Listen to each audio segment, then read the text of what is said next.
In the mid-2000s, professional wrestling was dominated by the WWE and its video games, but Total Nonstop Action Wrestling, better known as TNA, aimed to change that. And in 2008, Midway Games released TNA iMPACT, a video game that promised to rival WWE's long-established dominance. But behind the excitement of its release, things weren't as smooth as they seemed. From technical struggles to financial downfall, TNA iMPACT became one of Midway's final productions before the studio's tragic closure. Today, we're diving deep into behind the scenes, all the chaos that plagued TNA iMPACT, and what led to the end of Midway Studios. Let's start at the beginning. By 2005, TNA Wrestling was gaining serious momentum as an alternative to the WWE. With the six-sided ring, high-flying action of the X Division, TNA had become a fan favorite. Midway Games saw this as an opportunity. Known for their arcade classics like Mortal Kombat and NFL Blitz, Midway decided to dive into the world of wrestling video games. For TNA, this was a chance to finally have a video game that could compete with the WWE SmackDown vs. Raw series. But making a wrestling game would be no easy task for Midway, who had no prior experience in this genre. One of the first problems Midway encountered was the decision to use Unreal Engine 3 to develop the game. Unreal Engine was powerful, but it was tricky to implement for wrestling video games. The physics of wrestling moves, the interactive environments, and the complex animations all posed a challenge. The engine wasn't designed for this kinds of sports simulation that they were looking for, which led to numerous issues, especially with animations in the gameplay. Developers had to work overtime to create the game's core mechanics, but what players ended up with felt rigid, with slow and unresponsive controls. Players noticed these problems immediately, and it severely impacted their enjoyment. Midway's inexperience with wrestling video games became apparent as development continued.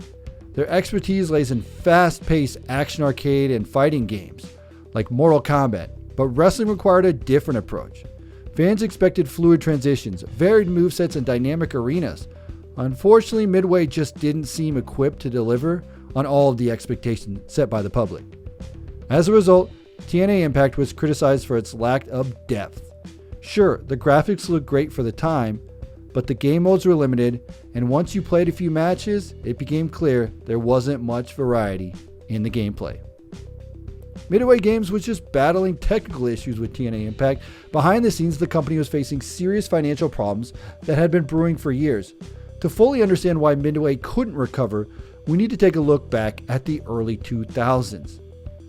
Back in the 90s, Midway was riding high on the success of arcade hits like Mortal Kombat and NBA Jam.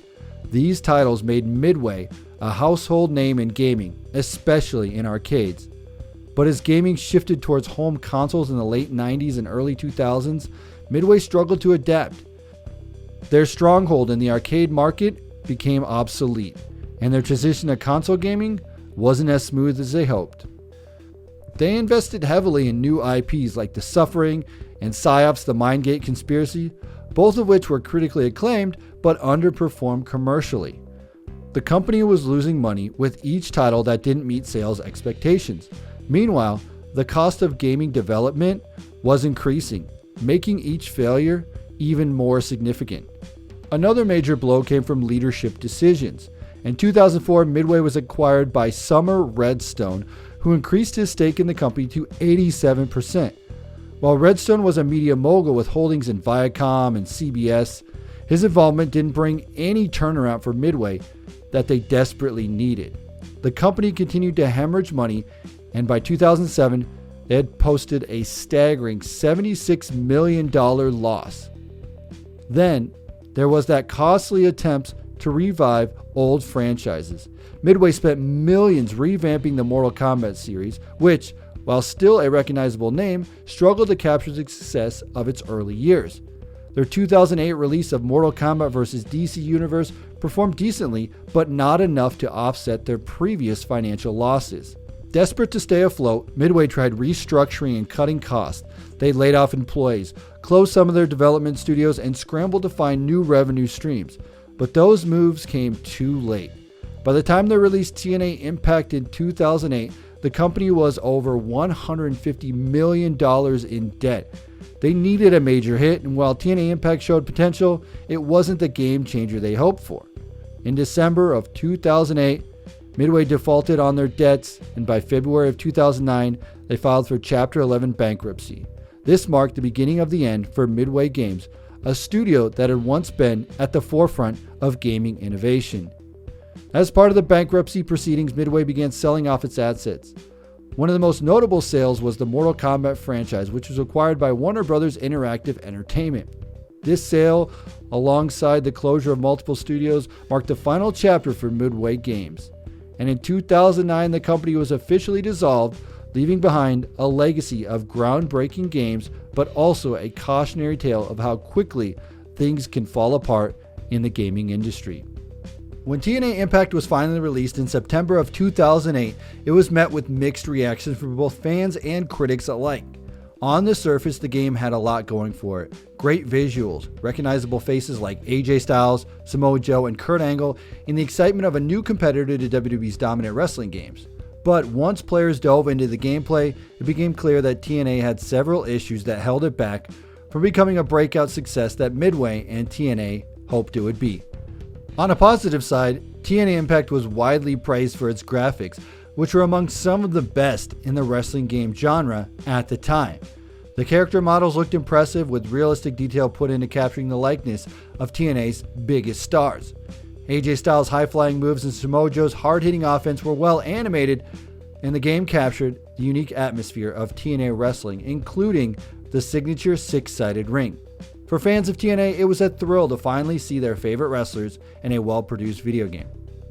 However, beneath the polished exterior, TNA iMPACT suffered from a lack of depth. The game modes were extremely limited. While there was a career mode, everything else was pretty basic. They had a linear story mode that saw players take the role of a created wrestler trying to make it to the top of TNA. While it had some interesting moments, it lacked the complexity and the replayability of the WWE games. Additionally, the moveset for wrestlers were shallow. While characters like AJ Styles and Samoa Joe had a handful of signature moves, there wasn't enough variety in the overall gameplay to keep players engaged for long. The majority sticking point for the fans who used the diverse movesets and match types available in the WWE games were lacking here.